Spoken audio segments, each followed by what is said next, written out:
In the heart of a raging snowstorm, the veteran Jacob and his dog Cody had only one anchor, the faint, warm light from a neighbor's window. But then a sharp crack tore through the night, and that light vanished, plunging the world into absolute darkness.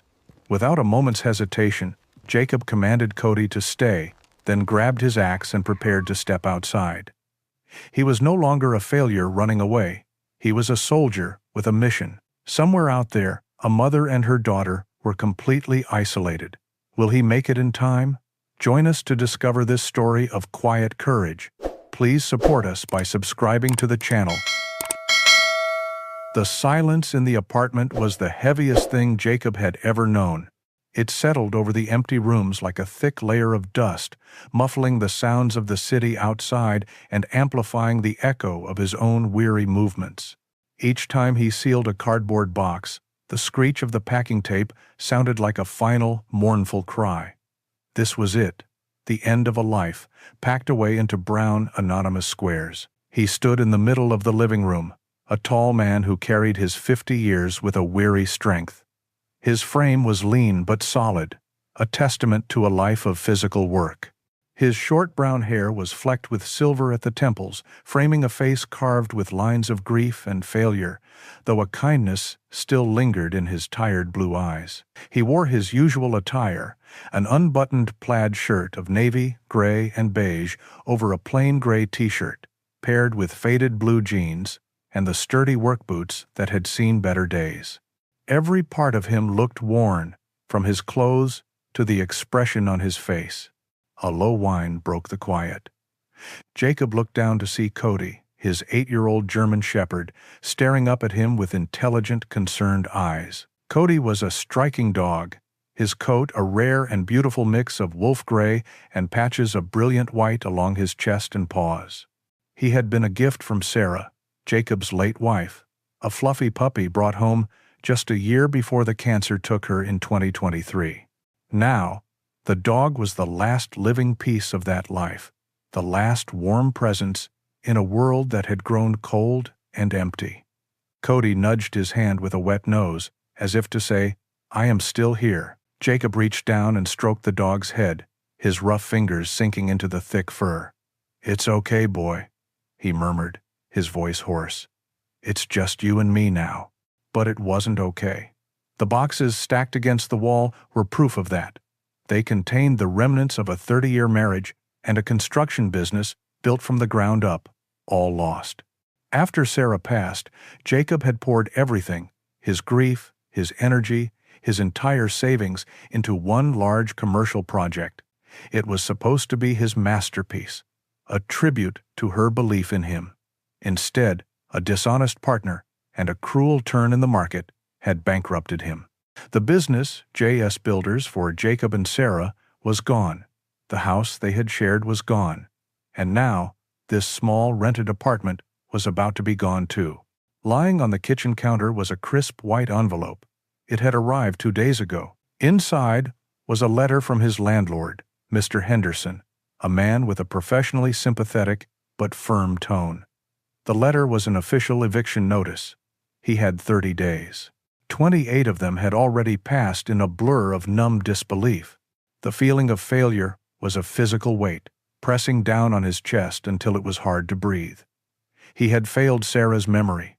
He had failed himself. He had failed Cody, who deserved a yard to run in, not a cramped apartment with a future on the streets. In a daze, Jacob walked to the last remaining box, a small one labeled Family. It held old photographs, birth certificates, and miscellaneous papers he hadn't had the heart to throw away. He wasn't looking for anything in particular, just a connection to a time when things had made sense. His fingers brushed against a thick, brittle manila folder. He pulled it out. Inside was a deed, the paper yellowed with age. It was for a small, forgotten plot of land in rural West Virginia.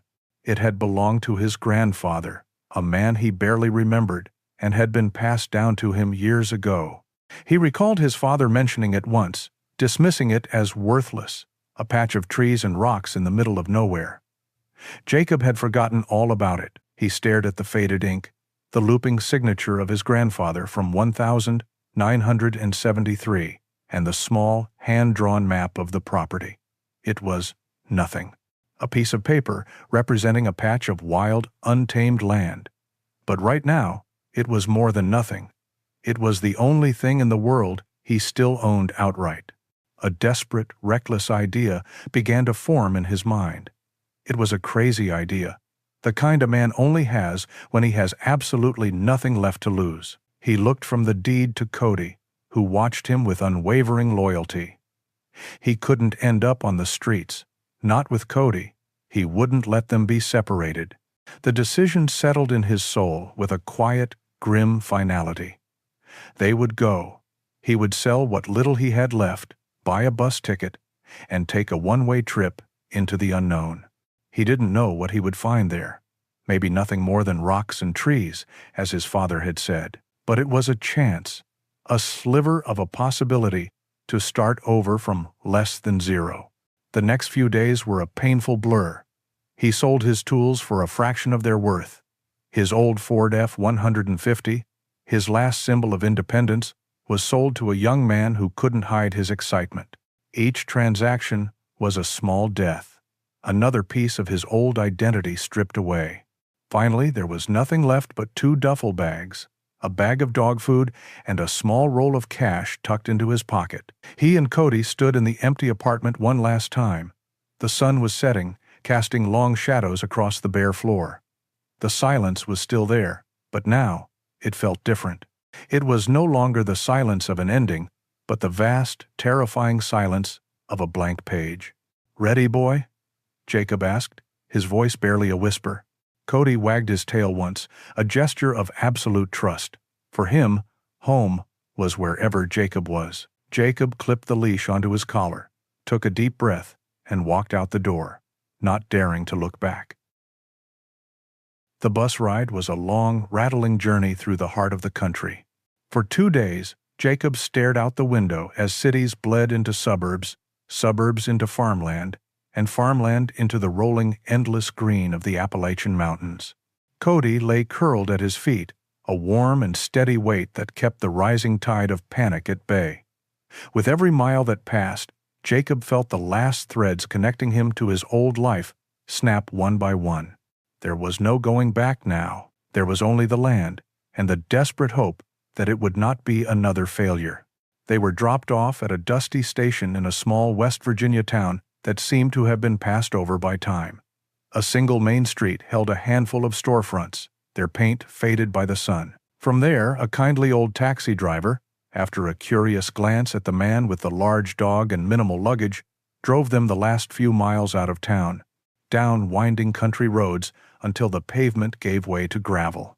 "This is it," the driver said, pulling to a stop where the road seemed to dissolve into the forest. Jacob paid the man the last of his cash, leaving just a few dollars for emergencies. He and Cody stepped out, and the taxi kicked up a cloud of dust as it drove away, its departure sounding unnervingly final. The silence that rushed in to replace it was profound, broken only by the buzz of insects and the rustle of leaves in the wind. He stood at the edge of his inheritance and felt his heart sink. The hand-drawn map on the deed had not prepared him for this. It was not a plot of land. It was a wall of green. Towering oaks and maples formed a dense canopy, choking out the light. The ground was a tangled mess of thorny bushes, thick undergrowth, and fallen trees. It was wild, untamed, and felt less like a sanctuary and more like a challenge. The air was thick and humid, heavy with the smell of damp earth and decay. Doubt, cold and sharp, pierced through his resolve. What had he been thinking? He couldn't build a life here. He couldn't even build a shelter. He was a fool, a desperate man who had chased a ghost of a memory into the wilderness to die. As despair began to set in, Cody let out a low growl, his attention fixed on something to their left. Jacob followed the dog's gaze and saw it. Rising above the trees like the rusted spine of some colossal, long-dead beast was a mountain of metal. It was a scrapyard, but not for cars or appliances. This was a graveyard of giants, Dozens of old train cars were piled haphazardly on top of one another, their steel bodies bleeding rust, their windows shattered like vacant eyes. Jacob walked towards it, drawn by a strange curiosity. The scale of it was immense. He saw old Pullman passenger cars, boxcars with their sliding doors ripped away, and tanker cars lying on their sides like beached whales. It was a place of endings, a final resting place for things that had once been symbols of power and progress. A figure emerged from behind a towering stack of steel wheels. He was a man built like the mountains he lived in, broad-shouldered and thick-chested, probably in his early 60s. He had a full beard, more salt than pepper, and a weathered face that looked as if it had been carved from oak. He wore a grease-stained work shirt and heavy denim overalls, and he wiped his hands on a red rag as he approached, his eyes narrowed with suspicion. "This is private property," the man said, his voice a low, gravelly rumble. "What do you want?" "I own the land next door," Jacob replied, gesturing vaguely towards the forest. "Just looking." The man grunted, his gaze shifting from Jacob to Cody, then back again. It was a look Jacob recognized, the kind of sizing up one soldier does to another, a quick, efficient assessment of threat and capability. "Name's Caleb," the man said, though it wasn't an invitation to friendship, "and this is my boneyard." "Jacob," he decided directness was the only path. "I'm in a tight spot. I was wondering if you'd be willing to sell one of these old cars, the cheapest one you've got." Caleb let out a short, humorless laugh. "Sell? Son, most of these are worth more as scrap than as anything else. What would you even do with it?" "Live in it," Jacob said simply. The skepticism on Caleb's face hardened. He looked Jacob up and down again, taking in the worn boots, the tired eyes, and the quiet dignity in his posture. "You don't look like the type to give up, but you look like you're close to it. You from the city?" "Used to be," Jacob admitted. "Figured. They all come out here thinking it's a fresh start. Most of them are gone by the first snow." Caleb was silent for a long moment, studying Jacob intently. "You ever serve?" he asked abruptly. The question caught Jacob off guard. "Army," he said. "A long time ago." Caleb nodded slowly, a flicker of understanding in his eyes. "Marines. Myself." He spat on the ground. "All right, here's the deal. I'm not going to sell you anything. You don't have the money for it, and I don't run a charity." Jacob's hope faltered. Of course. It was a stupid idea. "But," Caleb continued, holding up a thick finger, "I'm a man short, and I've got a mountain of work. I see you know how to handle yourself. I'll make you a soldier's bargain. You give me 3 months of hard labor, 5 days a week, sun up to sundown. You help me sort this metal, fix my fences, build a new shed. You do that, and I'll give you that boxcar over there." He pointed to a simple, sturdy-looking car sitting by itself. "I'll even move it over to your land with the crane. And you can take any scrap wood or metal you can find to fix it up. That's the deal. No pay, just the car and the scrap. An exchange of work for a home." Jacob was stunned. It was more than he could have hoped for. It wasn't a handout. It was a contract, a mission.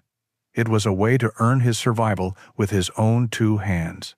It restored a piece of the dignity he thought he had lost forever. "You've got a deal, Caleb," Jacob said, extending his hand. Caleb's grip was like iron, firm and decisive. "Good. You start tomorrow at 0600. Don't be late." He turned and walked back toward the heart of the boneyard without another word, leaving Jacob standing at the edge of the forest, a new, heavy but hopeful chapter of his life about to begin. That first night in the train car was a descent into a cold, metallic hell. After Caleb left, Jacob had used the last hour of daylight to clear a small space on the grimy floor, laying down his sleeping bag.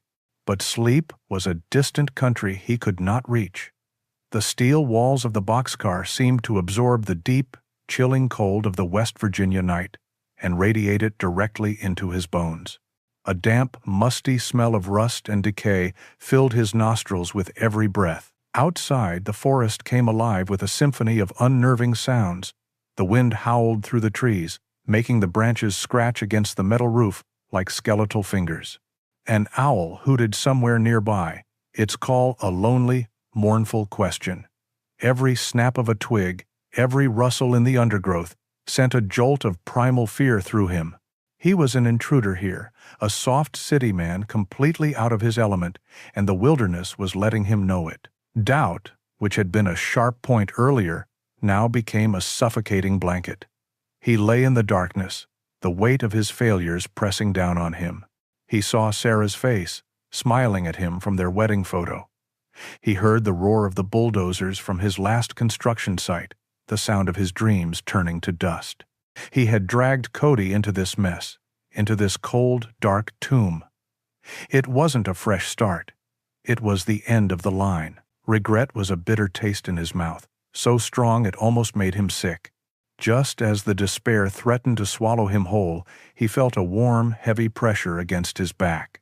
Cody, sensing his master's turmoil, had crawled from the foot of the sleeping bag and pressed his body firmly against Jacob's. Mena. The dog let out a low, contented sigh, a simple sound of unwavering loyalty. In the crushing darkness, that warmth, that steady breathing, was an anchor. Jacob reached a trembling hand back and buried his fingers in Cody's thick fur. The dog licked his hand once. It was enough. It was everything. Jacob closed his eyes and, for the first time that night, felt a flicker of something other than despair. He wasn't entirely alone. Morning came slowly, filtering through the grime on the broken windows in weak gray shafts of light. Jacob woke up stiff and cold, but the terrors of the night had receded with the dawn. There was work to be done, a soldier's bargain to uphold. He couldn't afford to wallow in self-pity. The first task was to make the boxcar habitable, which meant cleaning out decades of accumulated filth. It was a daunting job. The floor was covered in a thick layer of dirt, leaves, and unidentifiable debris. Cobwebs thick as cotton hung from the ceiling. He started by sweeping, using a stiff branch he found outside as a makeshift broom. Clouds of dust filled the air, making him cough and his eyes water. As he worked his way to the back of the car, Cody, who had been sniffing intently in every corner, suddenly became agitated. He stopped at a section of the far wall and began to whine, his nose pressed against the wooden paneling. Then, he started to scratch at one of the panels near the floor, his claws making a scraping sound against the old wood. "What is it, boy?" "A mouse?" Jacob asked, walking over. But Cody was persistent. He let out a sharp bark, then looked at Jacob, then back at the wall, whining again. Jacob had learned long ago to trust the dog's instincts. He knelt down and examined the panel. It looked the same as the others, but when he pushed on it, he felt a slight give. It was loose. Using the tip of his work knife, he pried at the edge. The old wood groaned in protest before popping free. Behind it, nestled in the dark, dusty space of the wall's interior, was a small, metal box. It was an old tin lunchbox, the kind workers used to carry, its surface covered in a thin layer of rust. His heart began to beat a little faster. With a sense of reverence, he reached in and pulled it out. He sat on the floor, Cody panting quietly beside him, and worked the rusty clasps open.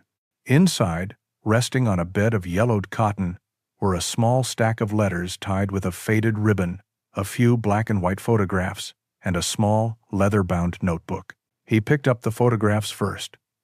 One showed a young man and woman, smiling, standing proudly in front of a half-built cabin. His grandparents. Another showed his grandfather, a man with kind eyes so much like his own, in a railroad uniform. He turned to the letters. They were from his grandfather to his grandmother, written during the years he worked on the railroad. They spoke of love, of hardship, and of a deep, abiding connection to this very land. Finally, he opened the leather notebook. The pages were filled with his grandfather's neat, cursive handwriting. It was a journal of sorts, filled with measurements, sketches, and notes about building. And then, he saw it. On a page dated 1973, there was a detailed sketch of a boxcar, almost identical to the one he was sitting in. It showed the car converted into a small, cozy cabin, with a bed, a wood stove, and a little porch. Below the sketch, his grandfather had written, "My dream, to take one of the old cars from the boneyard and give it a new life here on our land, a place of peace, a final station." Final station. Jacob stared at the page, the words blurring through a sudden film of tears. A shiver ran down his spine.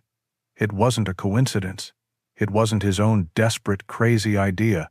He was, unknowingly, walking a path that had been laid out for him 50 years ago. The feeling was overwhelming. He was not an intruder here. He was coming home. He was finishing a story his grandfather had started. The suffocating weight of failure began to lift, replaced by something he hadn't felt in years: purpose. This wasn't just about survival anymore. It was about honoring a legacy. He looked around the filthy, rusted boxcar, but he no longer saw it as a prison. He saw the sketch in the notebook. He saw a home. He leaned over and hugged Cody, burying his face in the dog's fur. "You found it, boy," he whispered, his voice thick with emotion. "You found it." The discovery in the tin box had changed everything. It had injected Jacob's veins with a sense of purpose that felt as real and solid as the steel walls of his new home. The oppressive weight of his past failures hadn't vanished, but it had shifted, making room for the quiet determination of a man with a mission. He was no longer just a survivor. He was a builder, a finisher of a legacy his grandfather had begun. The days that followed fell into a grueling but satisfying rhythm. At sunrise, he would report to Caleb's scrapyard. The work was brutally physical, sorting and hauling metal under the watchful, assessing gaze of the old Marine. Jacob never complained. He did what was asked, his movements economical and efficient, earning a silent, grudging respect from Caleb. In the afternoons, he would return to his own land, his mind filled with the sketches from his grandfather's notebook. He spent hours clearing the dense undergrowth around the boxcar, his axe and saw biting into the wood with a steady cadence. He was carving out a space for himself in the wilderness, a small patch of order in a world of chaos. Cody was always nearby, sometimes chasing squirrels with boundless energy, other times lying in a patch of sun, his head on his paws, watching his master work. One warm afternoon, after a long morning of wrestling with rusted steel beams at the boneyard, Jacob was clearing a thick patch of thorny vines near the edge of his property. The air was buzzing with the sound of insects, and sweat trickled down his temples. Suddenly, a brown rabbit shot out from the undergrowth, a flash of panicked speed. Cody, who had been dozing, was on his feet in an instant. A low, excited bark escaped him, and before Jacob could even call his name, the dog was off, a gray and white blur crashing through the woods in hot pursuit. "Cody, no, heel!" Jacob yelled, but his voice was lost in the thrill of the chase. The dog disappeared over a small rise that marked the informal boundary of his land. Jacob sighed, dropping his axe.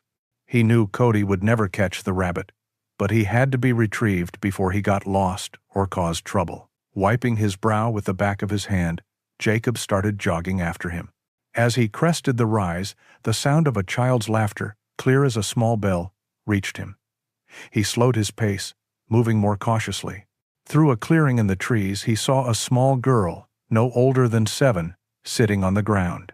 She was surrounded by an intricate little fort made of twigs and moss. And sitting calmly in front of her, panting happily with his tongue lolling out, was Cody. The chase was clearly over.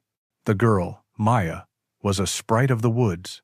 She had a cascade of unruly brown curls tied back in a loose ponytail and a smattering of freckles across her nose. Her bright, curious green eyes were fixed on Cody with pure, unadulterated delight. She reached out a small, hesitant hand and stroked the top of his head. Cody leaned into her touch, his tail giving a slow, happy thump-thump-thump against the ground. Jacob stayed back, a small smile touching his lips. It was a peaceful scene, a moment of simple joy. He was about to call Cody over when another voice, sharp and laced with alarm, cut through the air. "Maya, get away from that dog. Now!" A woman emerged from the trees, moving with a quick, purposeful stride. This was Eliza. She was in her mid-30s, with the same vibrant green eyes as her daughter, but hers were narrowed with suspicion. Her long brown hair was pulled back in a practical braid, and she wore a simple work shirt and jeans that couldn't hide a wiry strength. She was a woman who was used to handling things on her own, and her entire posture was defensive, a protective wall around her child. "Maya," I said, "come here," she repeated, her voice firm. The little girl looked from her mother to the dog, her face falling with disappointment. She scrambled to her feet and ran to her mother's side, half hiding behind her legs. Jacob stepped out into the clearing, raising a hand in a gesture of peace. "He's friendly," he said, his voice calm. "I'm sorry. He was chasing a rabbit and got away from me." Eliza's gaze swept over him, taking in his worn clothes, the exhaustion etched on his face, the whole picture of a man living in a rusted boxcar. It was a cold, dismissive look, the kind reserved for something unpleasant you find on the bottom of your shoe. He could see a flicker of something in her eyes, a confirmation of a preconceived notion. He was the stranger from the city, the failure who had washed up on their shores. "You should keep your animal on your own property," she said, her tone clipped and devoid of warmth. She did not make eye contact, instead focusing on the spot where Jacob had been a moment before. "You're right. I apologize," Jacob said quietly. He didn't offer excuses. He didn't try to be overly friendly. He simply met the situation with quiet accountability. "Cody, come." Cody, hearing the command, immediately stood, gave Maya one last friendly look, and trotted back to Jacob's side, sitting obediently at his heel. The display of control did nothing to soften Eliza's expression. She took Maya's hand, her grip tight, and turned to leave. "Come on, sweetie. We're going home. It is a great for Inamar." Jacob and Cody stood and watched them disappear back into the forest. The woods fell silent again, but the peaceful atmosphere was gone, replaced by a lingering tension. Jacob looked down at Cody, who whined softly, as if sensing his master's troubled thoughts. He had faced the wilderness. He had made a bargain with a hard man, but this was a different kind of challenge. He had seen the look in Eliza's eyes. It wasn't just caution. It was a deep, painful mistrust, a wound from some old battle that had nothing to do with him, but whose scar he would now have to navigate. He was an outsider, and building a home here would mean more than just wood and nails. It would mean breaking down a wall of human suspicion, a wall far more formidable than any tangle of thorns. The awkward encounter with Eliza and Maya left a lingering unease in Jacob, but it did not deter him from his purpose. If anything, it reinforced the new rhythm of his life, a rhythm built on the solid foundation of hard work. The days became a blur of sweat and steel, of aching muscles and small, tangible victories. His mornings belonged to Caleb. The scrapyard was an organized chaos of metal, and Jacob learned its landscape quickly. He learned the difference in weight and value between ferrous and non-ferrous metals, the sharp clang of aluminum versus the dull thud of lead. He worked alongside Caleb, the two men often in comfortable silence, their shared military background creating an unspoken understanding. Jacob's steady, methodical approach to the grueling work continued to earn Caleb's quiet approval. There were no wasted movements, no idle complaints. He was a man who understood a mission, but the afternoons were his own. As soon as his obligation to Caleb was fulfilled, he would return to his land, his mind already mapping out the next step in transforming the boxcar. These hours were a testament to his resourcefulness. Money was a luxury he did not have, so the scrapyard became his hardware store, his lumber yard, his entire world of supply. He became an expert at reclamation. He would spend time carefully pulling rusty nails from old, weathered planks of wood, painstakingly straightening them on a flat piece of steel to be used again. He found a discarded boxcar door with a small, intact window and spent 2 days carefully cutting it out and fitting it into a new frame he built for his own car, letting in a precious stream of natural light. The roof, which leaked in 3 places, was patched with a sheet of corrugated tin he hammered flat. His grandfather's notebook was his guide, but his own hands, calloused and capable, were the tools that brought the vision to life. Cody was his constant shadow during this time. The dog would lie on a patch of freshly cleared earth, his head resting on his paws, watching Jacob with intelligent, devoted eyes. He was a silent partner in this venture, a living, breathing reminder of what was real and true in Jacob's life. One hot afternoon, Jacob was sanding a piece of reclaimed oak that he intended to use as a countertop. The repetitive motion of his hands was almost meditative. Suddenly, the quiet of the woods was broken by a sharp, frustrated sound from the direction of Eliza's property. It was the sound of wood splintering, followed by a muttered curse. He paused his work, listening. He heard it again, a sound of pure exasperation. Curiosity got the better of him. Wiping the sawdust from his hands, he walked quietly to the rise that separated their properties, keeping himself partially hidden behind a large maple tree. Through the leaves, he could see Eliza struggling with a section of her fence. A thick wooden post had rotted through at the base and snapped, causing a whole section of wire fencing to sag pathetically. A small flock of chickens was already testing the new boundary, clucking and pecking their way towards freedom. Eliza was trying to prop the broken post back up with a large rock, but every time she let go, it would wobble and fall again. Her face was flushed with effort and annoyance. Jacob hesitated. The memory of her cold dismissal was still fresh. He was an unwelcome presence, the last person she would want help from. He should just turn around, go back to his work, and mind his own business. But he couldn't. He saw the practical problem, the simple physics of it, and the builder in him, the part that knew how to fix things, wouldn't let him walk away. He took a breath and stepped out from behind the tree. "Looks like you've got a stubborn post there," he called out, his voice even and calm, careful not to startle her. Eliza jumped, spinning around. Her expression hardened instantly when she saw him. The defensive wall went right back up. "I can handle it," she said, her tone sharp. "I'm sure you can," Jacob replied, not taking a step closer. "But that post is rotted clean through. Propping it up won't hold for long. You need to dig it out and set a new one." She glared at the broken post, then back at him, her pride warring with the frustrating reality of the situation. He was right, and she knew it. "I've built a few fences in my time," Jacob continued, keeping his tone light and non-threatening. "I could give you a hand. It would be faster with two people." "Seat and I." Eliza was silent for a long moment, her eyes studying him. She saw the sawdust on his shirt, the ingrained dirt in the lines of his hands. Every day for weeks from her kitchen window, she had seen him. She had seen him leave at dawn and return in the afternoon. She had heard the steady, rhythmic sounds of his saw and hammer, sounds that continued until dusk. This was not the picture of the lazy, defeated city man she had imagined.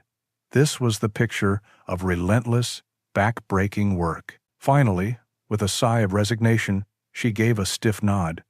"Fine," she said, as if granting a major concession. Jacob walked over, and the atmosphere was thick with tension. He didn't try to make small talk. He simply focused on the task. "I've got a post-hole digger back at my place," he said, "and I think I saw some solid cedar posts over at Caleb's that would do the trick. I'll be right back." He returned a few minutes later with the tools. Working together, but mostly in silence, they dug out the rotted stump, cleared the hole, and set the new, sturdy cedar post. Jacob's movements were sure and efficient. He made sure the post was perfectly plumb, packed the dirt around it firmly, and then expertly re-stretched the wire fencing and stapled it securely. In less than an hour, the fence was stronger than it had been before. When they were finished, they stood back. The repaired section was straight and solid. Eliza looked at it, then at Jacob. The hostility in her eyes had been replaced by a grudging respect. "Thank you," she said. And this time, the words were genuine. I wouldn't have been able to do that on my own." "You're welcome," Jacob said with a small nod. He gathered his tools. It should hold for a good long while. He turned and walked back toward his property without another word, leaving her standing by her newly fixed fence. Eliza watched him go, a thoughtful, complicated expression on her face. The wall of mistrust she had built around herself hadn't crumbled, but for the first time, a small, undeniable crack had appeared in it. The fence repair marked a subtle shift in the air between the two properties. The tension didn't vanish, but it thinned, like morning fog burning off under the sun. When Jacob saw Eliza in her yard, she would offer a brief, tight-lipped nod instead of turning away. It was a small acknowledgement, but it felt significant. The sounds of his work, once perhaps an intrusion, now seemed to become a part of the landscape's daily rhythm. Progress on the boxcar was steady and deeply rewarding. He had installed the window he'd salvaged, and the interior was no longer a dark cave, but a space filled with dusty, golden light. He had built a sturdy bunk frame against one wall and was now tackling the most critical project, securing the roof before the autumn rains began. The work was precarious. He spent his afternoons balanced on the curved metal roof, the sun beating down on his back. His task was to replace several sections of rotted wood beneath the metal sheeting. It required peeling back the tin, prying out the soft, crumbling planks, and fitting new, solid ones he'd cut from reclaimed lumber. He was working on the last rotted section. He had just pulled a long, splintered plank free and was about to step over the gap to grab a new piece. He put his weight on the adjacent board, a board he had judged to be sound. There was a sickening crack. The wood, rotten from underneath in a way he hadn't seen, gave way instantly. His leg plunged through the roof up to his thigh. His other foot slipped on the slick metal, and for a terrifying second, the world tilted. He was falling. Instinct, honed by years of physical labor and military training, took over. He threw his arms out, his hands slamming down flat against the hot metal, his fingers scrabbling for purchase. His body twisted, the rough edge of the broken hole scraping violently against his leg. He managed to stop his fall, leaving him half in, half out of the roof, his heart hammering against his ribs like a trapped bird. He hung there for a moment, breathing heavily, the metallic smell of hot rust filling his nose. Slowly, carefully, he pulled his scraped leg out of the hole. He sat down heavily on a solid part of the roof, his whole body trembling not from the near fall, but from the shock wave of memory it had triggered. The crack of the wood, the feeling of the foundation giving way beneath him, the sudden, stomach-lurching sensation of everything falling apart. It wasn't 2025 anymore. It was 2024, and he was standing in his office, the phone pressed to his ear, listening to his accountant explain that it was over, that the big contract had fallen through, that the loans were being called in, that everything he and Sarah had built, every late night, every drop of sweat, was gone. It was the exact same feeling. The ground beneath his feet, which he had believed to be so solid, had simply disintegrated. He sat on that roof, the West Virginia sun warming his skin, but all he felt was the icy chill of that final, devastating failure. All the progress he had made here, all the sweat and effort, suddenly felt like a joke, a child playing with blocks, pretending to build something real. What was he doing? He was a 50-year-old man living in a tin can, patching a leaky roof with scraps. He wasn't building a legacy. He was just delaying the inevitable. The rot wasn't just in the wood. It was in him. The energy drained out of him, leaving a hollow ache in its place. The hammer felt impossibly heavy in his hand. The bright afternoon sun seemed harsh and mocking. He put his head in his hands, the rough texture of his palms scraping against his forehead. He wanted to give up. The thought was a quiet, seductive whisper. Just stop. Stop trying. Stop fighting. What was the point? Every time he tried to build something, it fell apart. He didn't know how long he sat there, a statue of defeat on his rusted throne. He was so lost in his own bleak thoughts that he didn't hear the screen door of the neighboring house creak open. Eliza had been in her kitchen, washing vegetables from her garden. She had heard the crack of the wood, followed by a clatter. Alarmed, she had looked out the window just in time to see Jacob's frantic scramble to stop his fall. Her first instinct was a jolt of fear, But then she saw him pull himself to safety and just sit. He didn't get up. He didn't curse or throw something. He just folded in on himself, his head in his hands, his entire body radiating a despair so profound she could feel it from across the yard. Her first thought was to turn away, to give him his privacy. Her second thought was colored by the ghost of her ex-husband, a man who had met every setback with that same kind of boneless collapse. But then she remembered the fence. She remembered the quiet competence, the way he had solved a problem without needing praise or acknowledgement. The man she had seen working day after day was not a man who gave up easily. What she was seeing now was something different. This was a man at the absolute bottom. Without making a conscious decision, she dried her hands, took a clean glass from the cupboard, and filled it with cold water from the tap. She walked out her door and across the grass, her footsteps quiet. Jacob didn't notice her until she was standing at the base of the boxcar. He looked up, his eyes dull and unfocused, and he half expected to see the same look of contempt she'd given him the first day. But she said nothing. She didn't ask if he was okay. She didn't offer advice. She simply reached up and placed the cool, sweating glass of water on the edge of the boxcar's frame, in a spot he could easily reach. Then she retreated. She walked back to her own porch, sat down on the top step, and simply waited. She didn't stare. She just sat, a quiet, unobtrusive presence. Jacob stared at the glass of water. It was such a simple thing, a glass of water, but in that moment, it felt like a lifeline. It was an acknowledgement, an act of profound, unspoken empathy. It didn't try to fix his problem. It didn't judge his despair. It just said, "I see you. You are here, and here is a glass of water." Slowly, his trembling hand reached out. He picked up the glass, the cool condensation a welcome shock against his skin. He took a long, slow drink. The water was just water, but it felt like it was washing away some of the dust from his soul. He looked over at Eliza, who gave him a small, almost imperceptible nod. The crisis hadn't passed, but the crushing weight of it had lessened. A single, quiet act of kindness had pierced through his darkness, a tiny pinprick of light that was enough to show him the way back. It was the most profound conversation he'd had in years, and not a single word had been spoken. The silent moment on the porch step, with its unspoken offering of a glass of water, had been a turning point. It was a bridge built across the chasm of their mutual solitude. In the weeks that followed, the change was subtle but profound.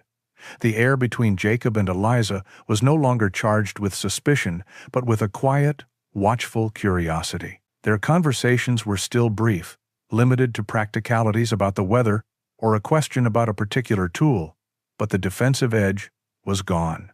Jacob finished the roof, each new plank a testament to his renewed resolve. The near fall had shaken him, but Eliza's quiet act of empathy had steadied him in a way he hadn't realized he needed. It reminded him that he wasn't entirely alone in this wilderness. As September gave way to a crisp, golden October, the forest began its slow, beautiful surrender to winter. The vibrant greens of summer bled into brilliant yellows, oranges, and deep crimsons. The air grew sharp, carrying the scent of wood smoke and decaying leaves. For Jacob, the beauty was secondary to the urgency it signaled. Winter in the West Virginia mountains was not something to be taken lightly. His relationship with Caleb had also thawed considerably. The 3-month labor agreement had come and gone, but Jacob still found himself at the scrapyard most mornings, helping out where he could. The arrangement had shifted from a formal bargain to a partnership built on earned respect. Caleb had seen the boxcar transform under Jacob's hands, had seen the man's relentless work ethic, and recognized a familiar discipline. One chilly morning, as they were securing a large tarp over a pile of scrap steel, Caleb squinted at the gray, pregnant sky. "Feels like snow is in the air," he grunted, his breath pluming in front of him. "This old mountain has a mean streak when she wants to. You insulated that tin can of yours?" "As best I can," Jacob replied, pulling a rope tight. "Used old wool blankets I found in one of the cars. stuffed them between the inner and outer walls. Caleb nodded slowly, his gaze assessing. That'll help, but it's the power you need to worry about. The lines out here are old.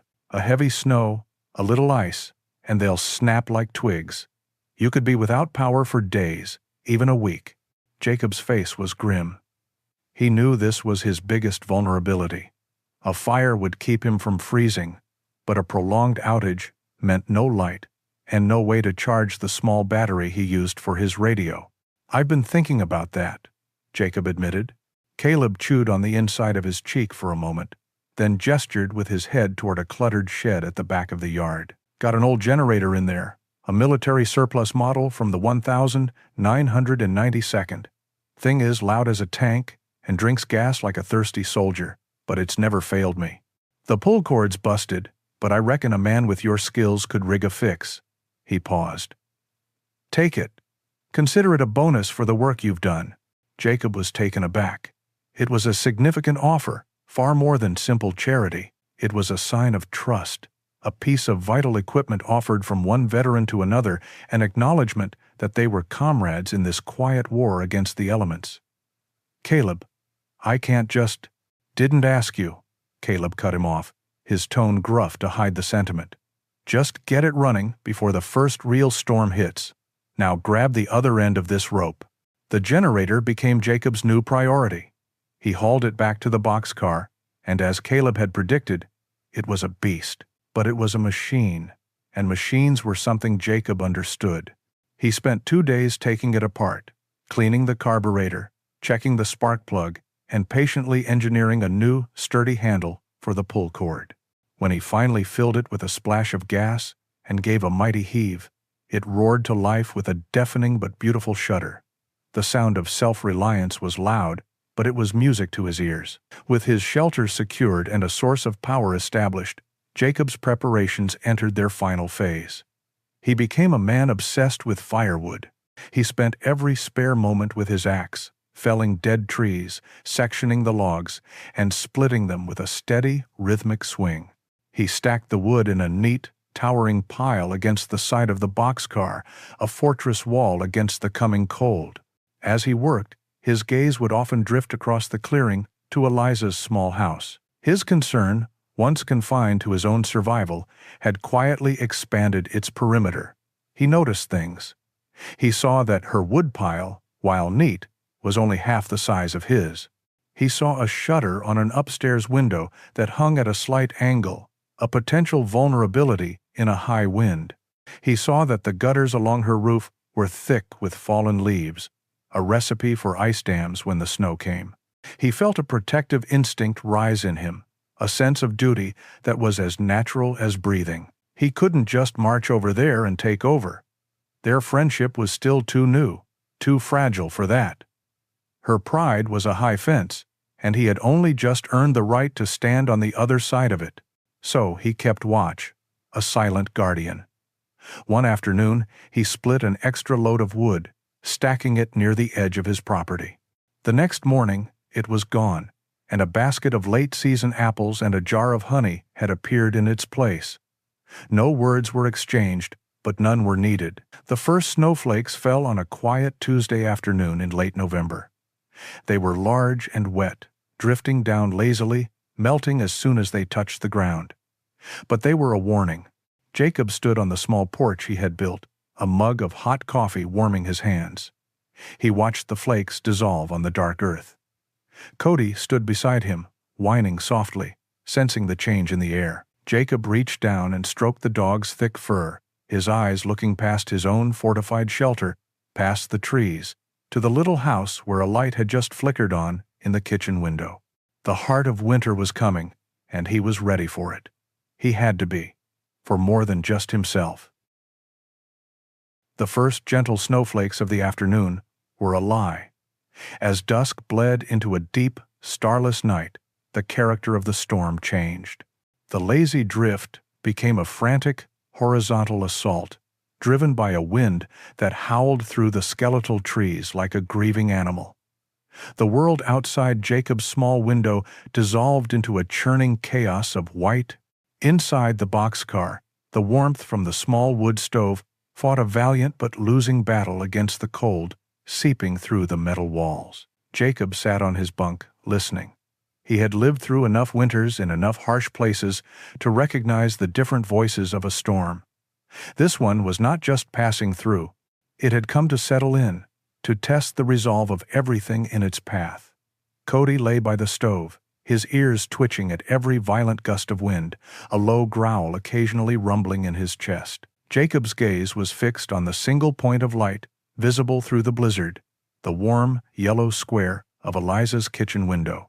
It was a small beacon of civilization in the overwhelming wilderness, a sign that he was not the only soul awake and listening to the storm's fury.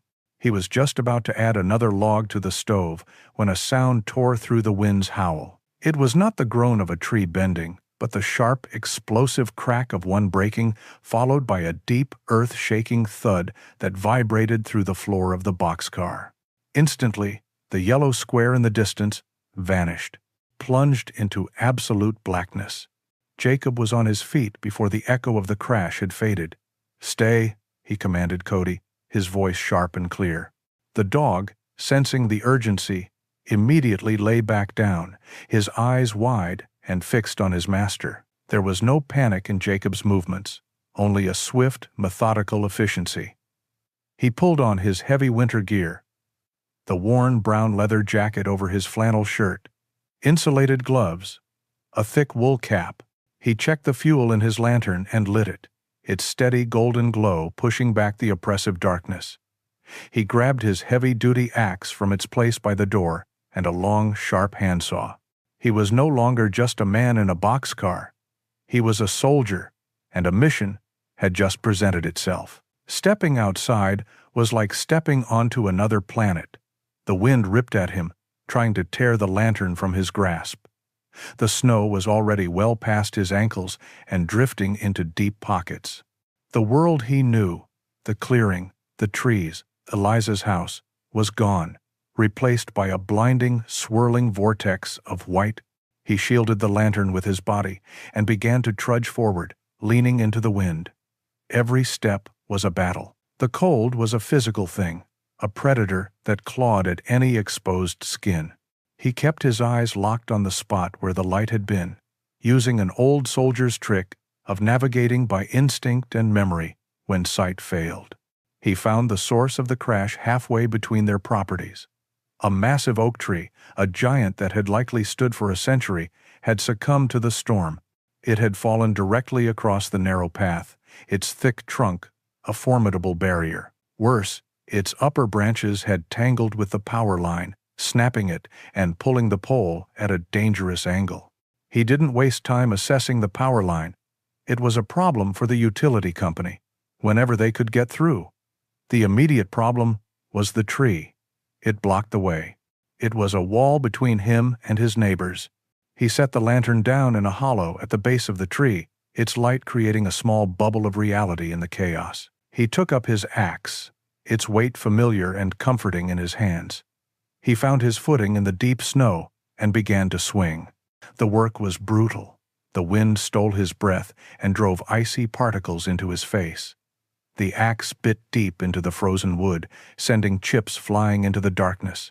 It was a rhythmic, punishing labor. Swing, bite, recover. Swing, bite, recover. His world shrank to the small, illuminated circle of his work, the sound of his own ragged breathing, and the steady, percussive chunk of the axe. Inside her house, Eliza was trying to project a calm she did not feel. When the power went out, Maya had let out a small cry of fear. Eliza had immediately lit the kerosene lamps she kept for emergencies, their soft, flickering light casting long, dancing shadows on the walls. "It's just an adventure, sweetie," she had said, her voice bright and cheerful, like camping indoors. But her heart was pounding. She had lived here her whole life. She knew what a storm like this could do. The isolation was the most terrifying part. There was no one to call, no way to get out if they needed to. She thought of the man in the boxcar and felt a pang of guilt. He was out there alone, likely in a colder, less secure shelter than hers. The thought was immediately followed by the bitter memory of her ex-husband who, during a bad storm years ago, had simply gotten in his car and driven to a friend's house in town, leaving her and a baby Maya to fend for themselves. She was staring out the window into the black, swirling abyss when she saw it. A light. A single, bobbing point of light, moving steadily through the storm. It was impossible. No one could be out in this. Then she heard it. A faint, rhythmic sound, almost lost in the wind. A steady, determined chopping. She held her breath, her face pressed against the cold glass. The light was at the spot where the old oak tree stood. And someone was out there, in the heart of the blizzard, fighting it. It could only be one person. Jacob worked for what felt like hours. His arms burned, his back ached, and sweat, despite the freezing cold, ran down his temples. Finally, with a great groaning tear, the section of the trunk he had been working on split and fell away, creating a passage wide enough for a person to get through. He was gasping for breath, leaning on the handle of his axe, when a beam of light cut through the snow toward him. It was Eliza, holding a flashlight, her face pale and her expression a mixture of disbelief and awe. "Jacob?" she called out, her voice thin against the wind. "What are you doing?" "Clearing a path," he managed to say between breaths. "In case you needed to get out, or I needed to get in." She stared at the massive log he had cut through, then back at him. He was covered in snow, his face red from the cold and exertion, but his eyes were clear and steady. He hadn't done it for thanks or for show. He had done it because it needed to be done, because he was a man who saw a problem and fixed it, a man who stood his ground when things fell apart. He was a sentinel, a guardian standing watch in the storm. In that moment, the ghost of her past, the man who had always run away, finally vanished. It was replaced by the image of the man standing before her, covered in snow, holding an axe. A man who ran toward trouble, not away from it. "Come inside," she said, her voice thick with an emotion she couldn't name. "Please, come inside and get warm." Jacob stood frozen for a beat, the wind and snow swirling around him, Eliza's words, a pocket of impossible warmth in the frozen chaos. "Come inside," she had said. It was more than an invitation. It was a plea, an offering, a surrender of the walls she had so carefully built around herself. He gave a slow, tired nod. "My dog," he said, his voice hoarse from the cold and exertion. "I need to get my dog." "Bring him," Eliza said without hesitation. "Of course, bring him." And foregone. And had God force, it might foregone. The journey back to the boxcar was short, but it felt different.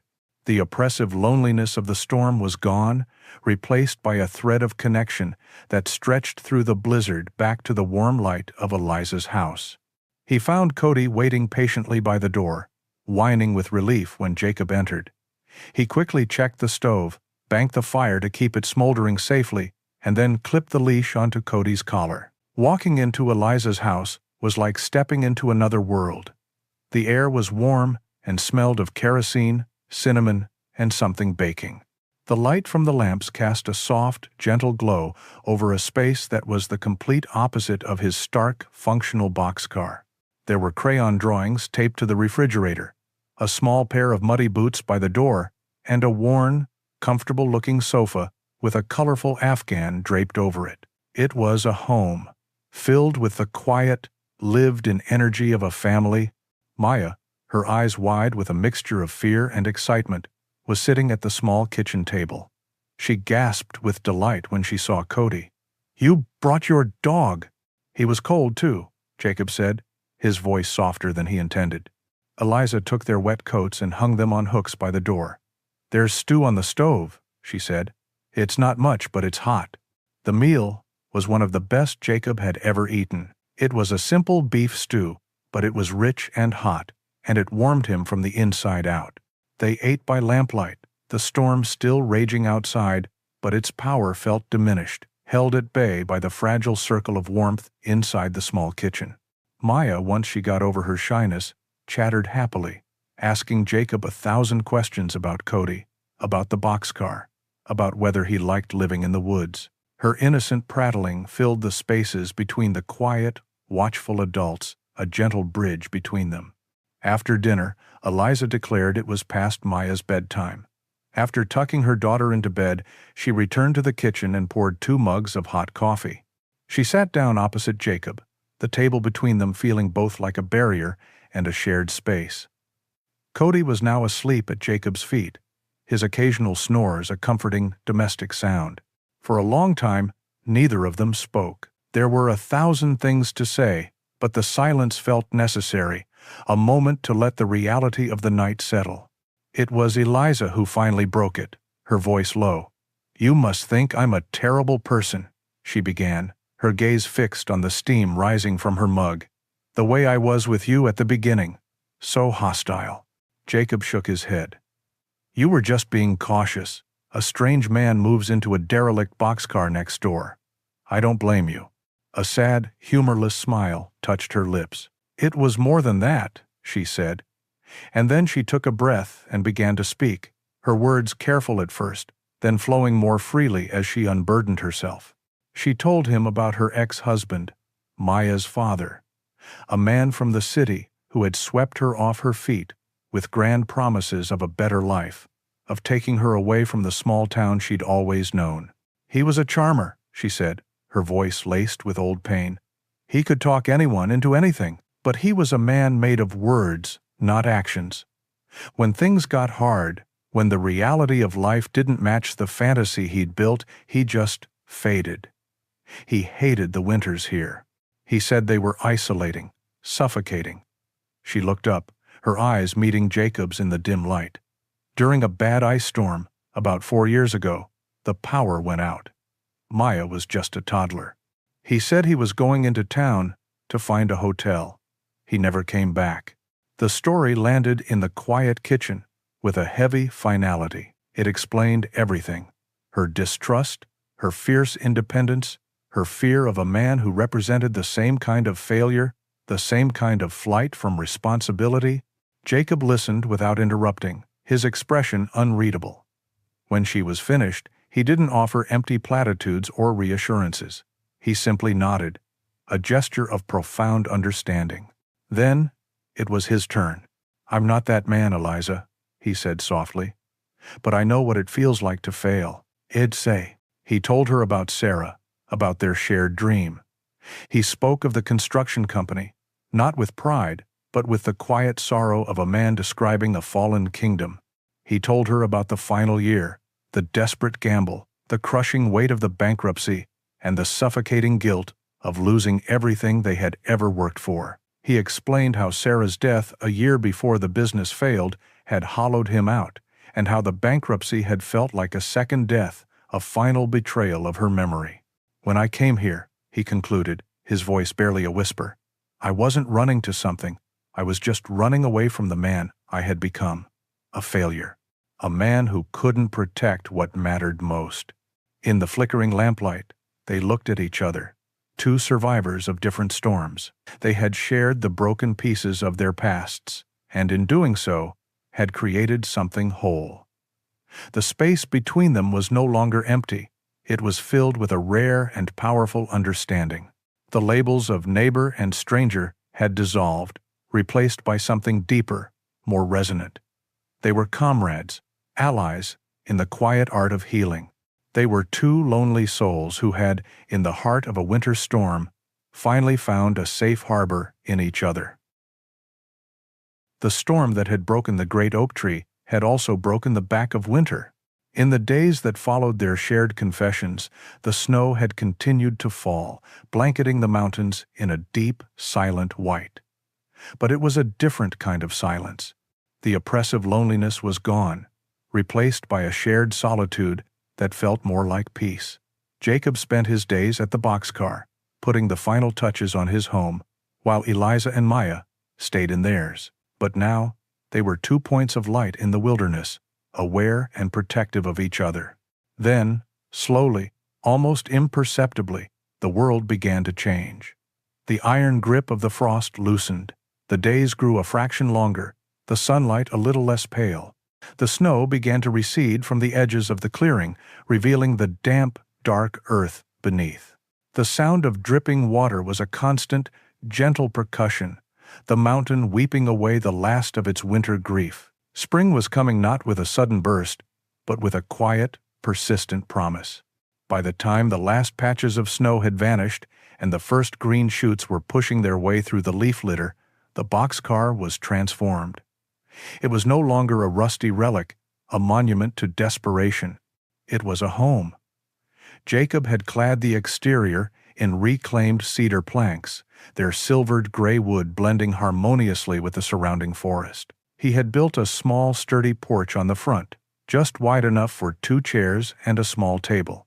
The windows were clean, the roof was sound, and a thin curl of smoke rose from the chimney, a steady sign of life.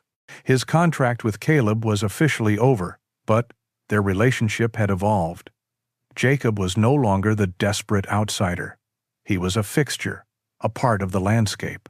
He had earned his place through sweat and resilience. Caleb would often drive by in his pickup truck, slowing down to nod at Jacob's progress, a look of gruff approval in his eyes. He was now simply a neighbor, one who respected the quiet, capable man who had turned a piece of junk into a work of art. The real transformation, however, was in the space between the boxcar and the little house. The path Jacob had cleared through the fallen oak was now well worn.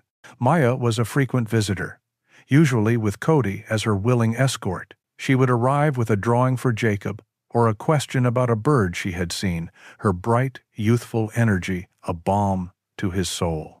Eliza came by often, too. She would bring him a mason jar of fresh milk or a loaf of still warm bread, her visits a comfortable, easy part of their new routine. They would stand on the porch, sipping coffee, and talk about simple things: the stubbornness of a particular weed, the progress of the power company in restoring the lines, the way the light hit the mountains in the late afternoon.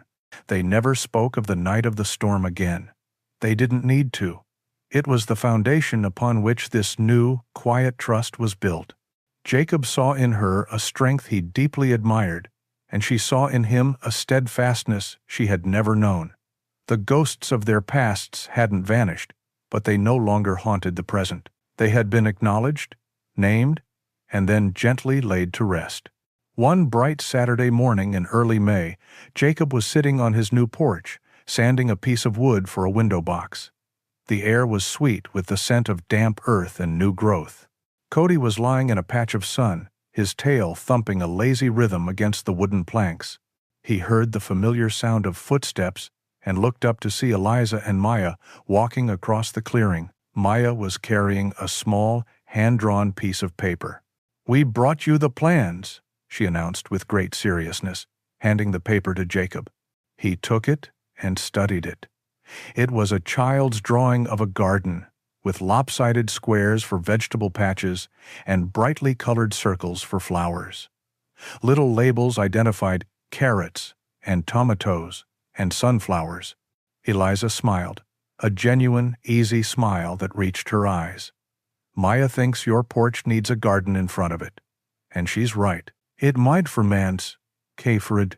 Jacob looked from the drawing to Eliza's hopeful face.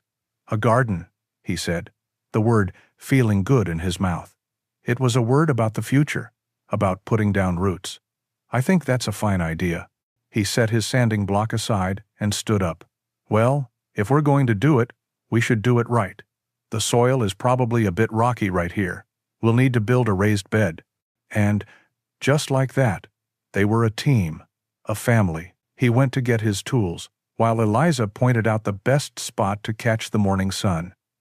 Maya appointed Cody the official supervisor of the project. They spent the rest of the day working together, their movements falling into an easy, unspoken rhythm. They measured and sawed the wood for the frame, their hands occasionally brushing. They shoveled the dark, rich soil, their laughter mixing with the songs of the birds in the trees. As the sun began to dip below the ridge, casting long, golden shadows across the clearing, they stood back to admire their work. It was just a simple wooden frame filled with dirt, but it was perfect. It was a promise. Later, they sat together on the porch, tired, and content.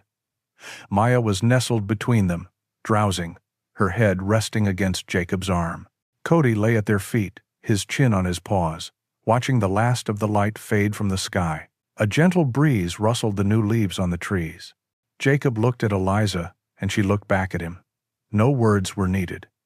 In her eyes, he saw not the guarded, wounded woman he had first met, but a partner, a friend, a beacon of warmth. And he knew that she no longer saw a failure, a man running from his past, but a sentinel, a builder, a man who had found his way home. He had come to this place seeking an escape, an end, but instead, he had found a beginning. This little plot of land, this salvaged boxcar, was no longer just a refuge. It was the last stop, the final, hopeful destination at the end of a long, hard journey. It was home. Sometimes, the end of one road is simply the beginning of a new path. Jacob's story reminds us that hope can be rebuilt from the simplest materials: a forgotten piece of land, a loyal companion, and the quiet kindness of a neighbor. A true home is not found, but forged in the heart of compassion. If this story of renewal and companionship touched your heart, please let us know in the comments below. Your likes and shares help these tales find a home with others who need to hear them. Please consider subscribing to continue this journey with us, and we hope you'll join us for our next story waiting for you right now on your screen.